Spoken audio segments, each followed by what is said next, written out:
Okay, it's day 375 off the grid, and I've decided to make a video again. For the last few days I've been making my blog in the form of a text blog on my LO profile, and I don't know how many of you actually bother to read those text blogs, but if you do, I'll leave the link on this YouTube clip down the bottom in the details, as people do.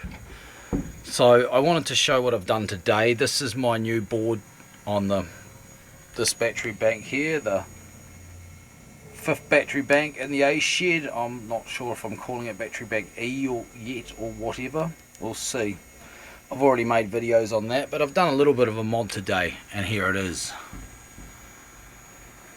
So I've upgraded the resistance basically, and I'm mainly making this video to prove the point that, you know, the junk that I harvest, like the stuff I picked up yesterday from the free giveaway down the road, I do actually make use of it, and sometimes that can be quite rapid. Like, I got 4 of these basically fog lights, I guess they are, in this box, and I was looking at these thinking, hey, they might be quite cool for my circuit in the solar shed, because they might be higher wattage than the dichromic bulbs, and lo and behold they are. I suspect these are around about 100 watts. I don't know for certain because I haven't seen any ratings written on it, and I haven't torn it apart to see if there's any written around the bulb, because, you know, it works. But I did put it on a not so great car battery and measured the current with it going, and it was pulling 7 amps. I don't know what the voltage was at that point, but to me that suggests quite a grunty bulb indeed. So I installed it in here. I replaced both the cables feeding in and out of it with some new ones. This one here I happen to have lying around. It was formerly part of this arrangement over here before I modified that. This one is a new cable, made completely new, to fit into the bullet connector that comes out of the bulb. The other side of the bulb, which would normally be earth, in this case is not, it's solar positive. So that's how I installed it.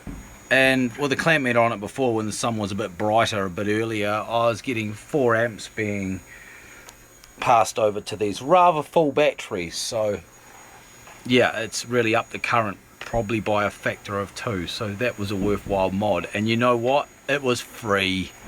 I didn't have to go and buy a $15 headlamp bulb and wire both the filaments together.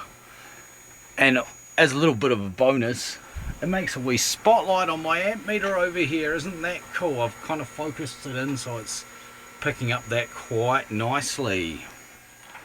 Of course, this will never see 12 volts across its filament. Very unlikely.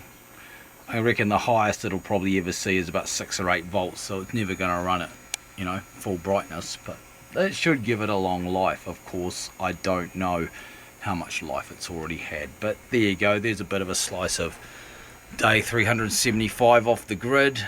I did finally get a battery charger that I ordered off Trade Me arrive today, and yeah, that took 2 days to get here. Well, an extra day because the courier decided not to leave it yesterday, so I had to email them and, you know, hassle around. Hey, you know, you can leave it without a signature, I don't get up that early, kind of thing.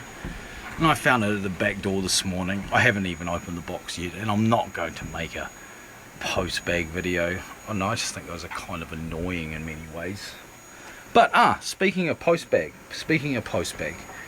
remember the hydro caps? Well, I checked the levels of the batteries today, and the levels of this battery here, the hydro caps, is about the same as the battery here. And you might be thinking, oh, that's bad then, they're useless. No, that's good, because this battery is a lot more thirstier than this battery, so the fact that the levels are about the same means that these hydro caps do actually work and have slowed down the fluid usage.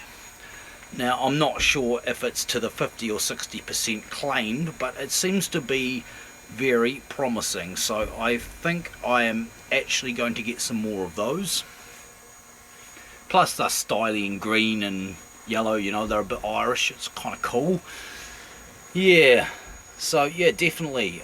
Well, I checked the water level in the batteries today, but it's not down low enough to actually bother watering them yet, so I'll probably leave that until next week. Not necessarily another week, but until next week. I think part of the reason, of course, is my handy dandy timer, which again, I haven't even changed the program on that. It is still turning off the 15-volt charge at midday and turning it back on at 5:30. I thought I might have needed to increase the time that it was switched out, but I haven't, and it's all been good, really. So that's pretty cool, and that's enough. And I'm determined not to make this into a video that I have to edit either. So there we go, day 375 off the grid.